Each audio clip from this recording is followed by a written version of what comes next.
America was kept from going over the fiscal cliff, but that could make your taxes more complicated. It could also mean new ways to save. Donna Rosato is a senior writer at Money Magazine. Donna, good morning. Good morning. One of the things that's happening here is that if you happen to live in a state that does not have an income tax, this is actually going to help you. I was surprised by that. How? A lot of people are surprised. This is something that had expired last year, but you can write off, now we're talking about your state sales tax. You can now write that off instead of your state and local income tax. And that's good if you live in a no-income state or if you live in a state that has very high sales tax. The IRS has a calculator. It's worth it to do the calculation. It can be a good deduction for you. So what kind of tax relief is available if you have big medical expenses?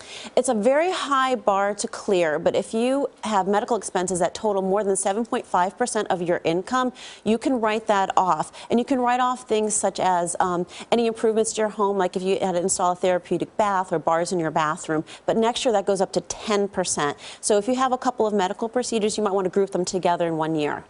I love the next point because it's relevant for so many people. Parents who are supporting their adult children, they can get a tax break too? More than a quarter of adults 18 to 34 have moved back home for financial support. Yeah. So the good news is you can ride. I know, right? Everybody watch out. Welcome home. Yeah. But for parents, though, you can, if you provide more than half their financial support, which happens, you can take them as a dependent. Wow. But the nice thing, too, there's also the sandwich generation issue. And if you're helping out an elderly parent, you can also write off some of the help that you're giving them as well, but they can't. They have to be earning less than $3,800 a year, not including Social Security. Yes, and the parents are telling those children to go out and look for a job. That's right. But what's interesting here, this surprised me. You can actually write off some of your job search costs. I didn't realize that. That's right. When you're looking for a job, maybe that's probably the last thing you're thinking about. What tax breaks can I get?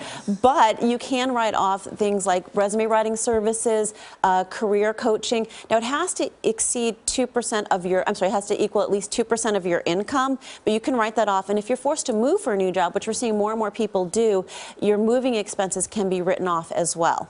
What about for people who work from home and taking that deduction? Right, the home office deduction is very popular, but the IRS is a big stickler on it. Yeah. The good news is they've made it simpler to calculate whether you qualify for that.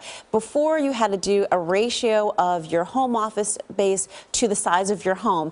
Now you just have to take, you can count $5 per square foot of your home office up to $1,500. It's a very lucrative deduction, and now you still have to be careful with it, but now it's going to be easier to get it right. $5 per square foot.